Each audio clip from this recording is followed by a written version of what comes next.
Hi there, I'm Miss Osuna, and this is part 4 of our cable knit sweater series.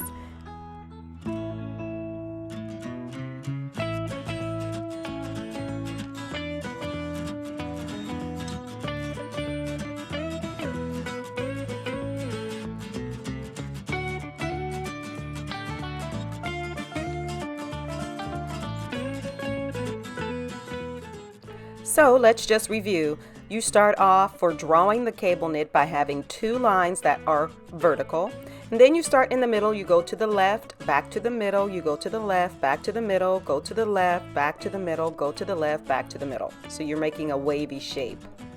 Now the second line, you start in the middle, you go to the right, back to the middle, then to the right, back to the middle, then to the right, and then back to the middle.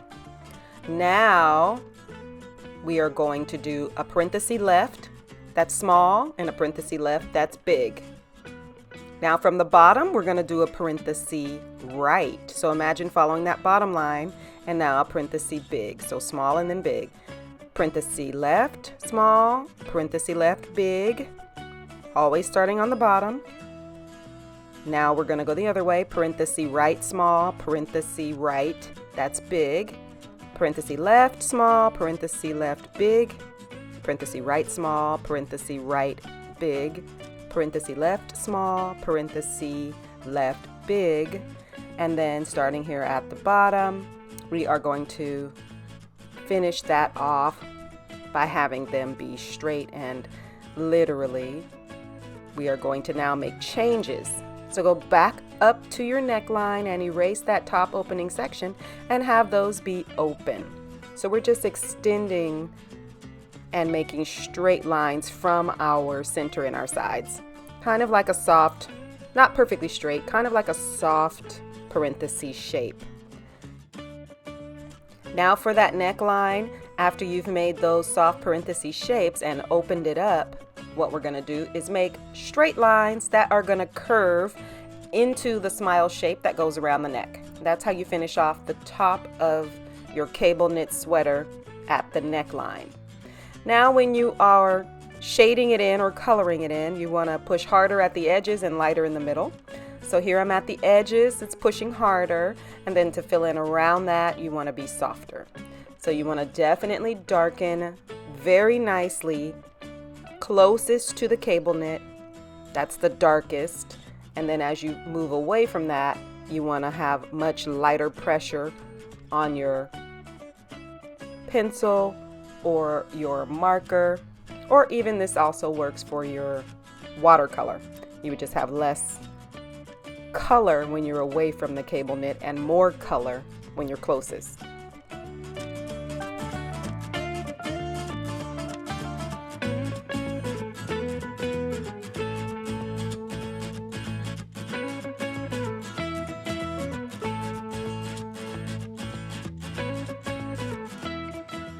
And here, now that you're done with the darker shading, go back and just add a little bit of lighter shading around very softly.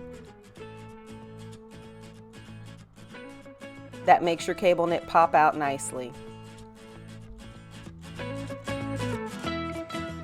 Now we're going to go on ahead and add texture to the cable knit itself, just little parenthesis shapes, and you are following around the actual shape of the cable knit.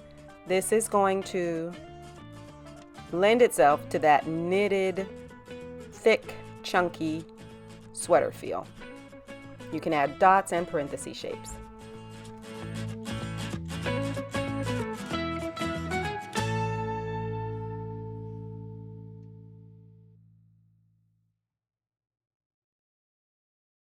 Now we want to just do a close-up so that you can see how we alternate. So here's a close-up. The right side goes under. Now we erase because now we want to redraw it so that the right side now goes over. And we're going to alternate back and forth. So here I'm redrawing. So now the right side goes over. So I'm following, I'm darkening right where I drew just to really emphasize what I did.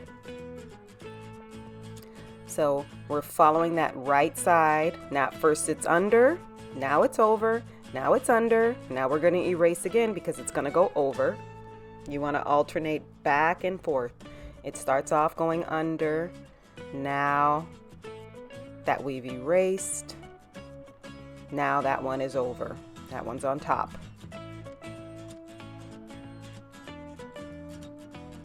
So here we are. Now that's under, over, and then we want to erase one last time and redraw so that it is over. This helps your cable knit sweater to have a fair amount of realistic accuracy, and you always want to go back and add this little part. So that's just the quick refresher. And you can always go back to the video if you need to remind yourself. So your end result should have alternating under, over strands. The right strand starts off under, then it goes over, then it goes under, and it just depends how many strands you have. Now I just want to show you how you can see and use this technique to create different looks. So this cinnamon color sweater is created in the same way, but this is done with markers. So when you start off, you want to start off by filling in this sweater with vertical stripes so that you have a first layer that is uneven and that you do feel a sense of stripes so that the knit has some base. You don't want to fill it in flat and smooth. You don't want to use a blender. So my first color was the lightest one in our group, and that was a camel color. Very, very light. And that was stripes. And then after you fill in that first color with those stripy feelings that are vertically, then you can go back in and start to darken. You want to darken exactly on top of those lines that are vertical.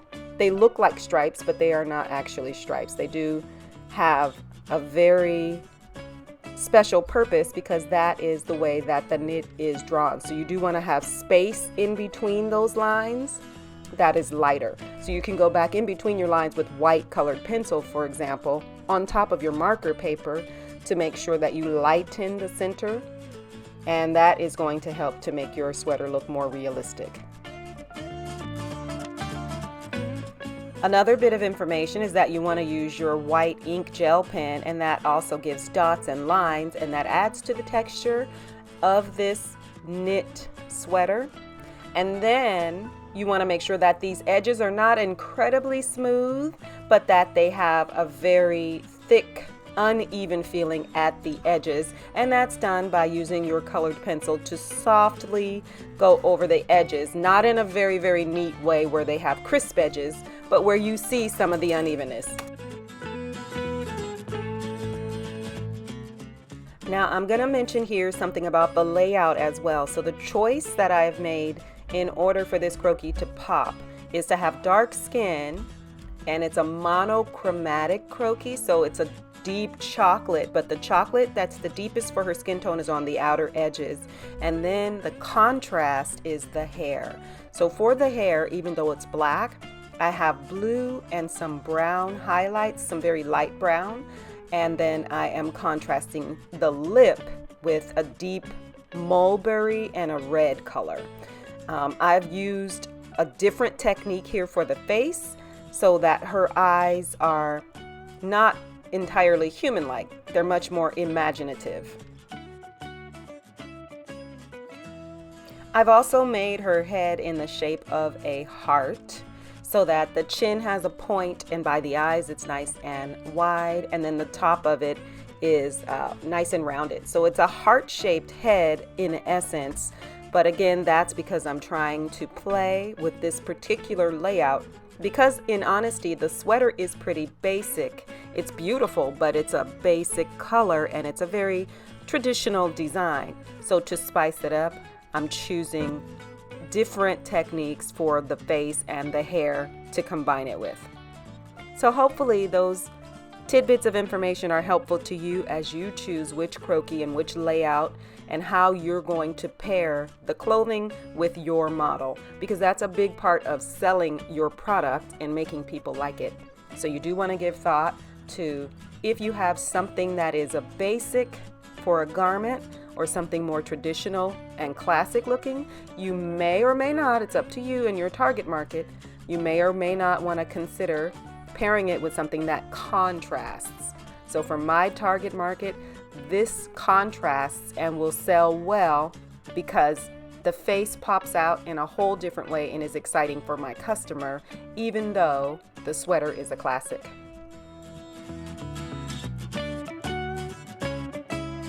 So here, I just want to point out something that I've done differently than the original video. For this particular look, I have added to the glasses, and now they have a beaded look to them. I've added a pom-pom to the top of the beanie, and I'm just showing you how you can add to your sketch as well. Next, I want to focus on the addition that I've made here, which is the jewelry. So on the right side of the sketch, I've added a bracelet and I've added a pinky ring, and that was with my black fine tip marker.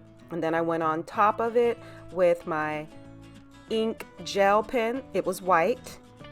And then you can add color on top of that white if you wanted to, such as gold or whatever color you feel. But this helps to speak to the target market, and it also helps to show how your customer can style these items. These are all pretty classic items, but I'm just giving more personality. On the left side of the sketch, I've done 2 rings, one on the thumb, which is not a traditional place to put a ring, and on the index finger. And once again, I've chosen to do black because remember, it is good to repeat certain elements so that they add cohesion. So instead of just black nail polish, now she has black jewelry. And this works for my target market. So whatever you add, make sure that it communicates to your target market.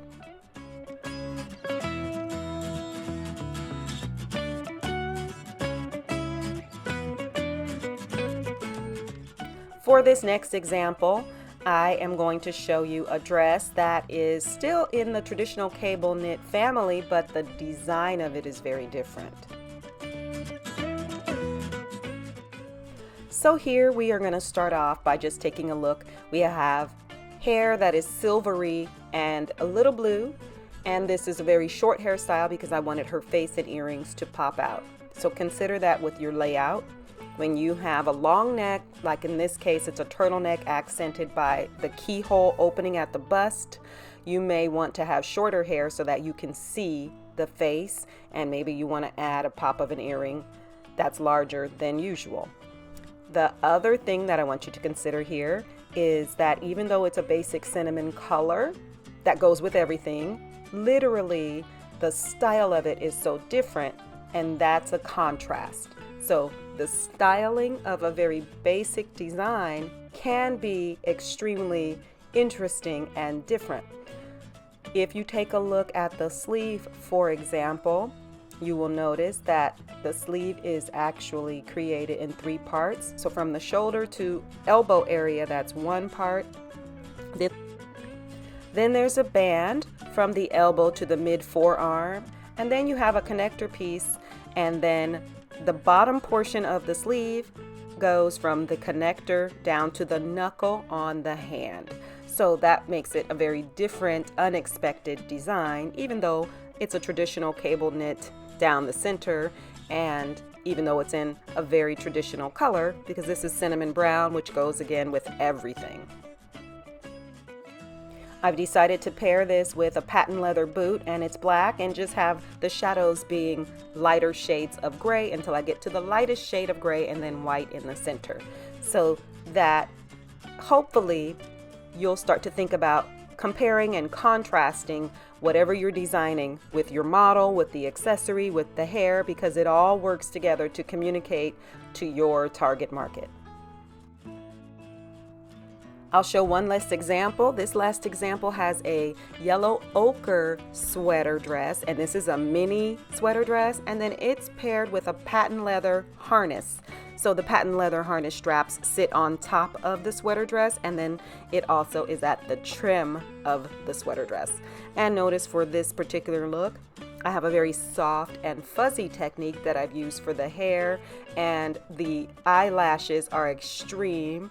The earring is large, but once again, this works for my specific target market. So play around, try to stretch yourself. This also has a boucle, and I think that's important to mention. And you can achieve that boucle feeling with just simply making half circles with the ink gel pen.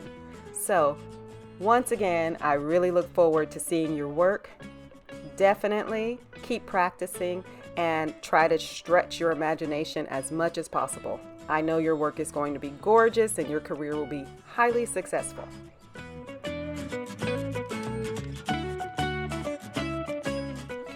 I hope that inspires you and allows you to be able to be free to create as many designs as you possibly can in the cable knit family.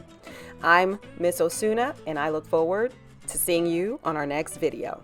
Until we meet again, happy sketching.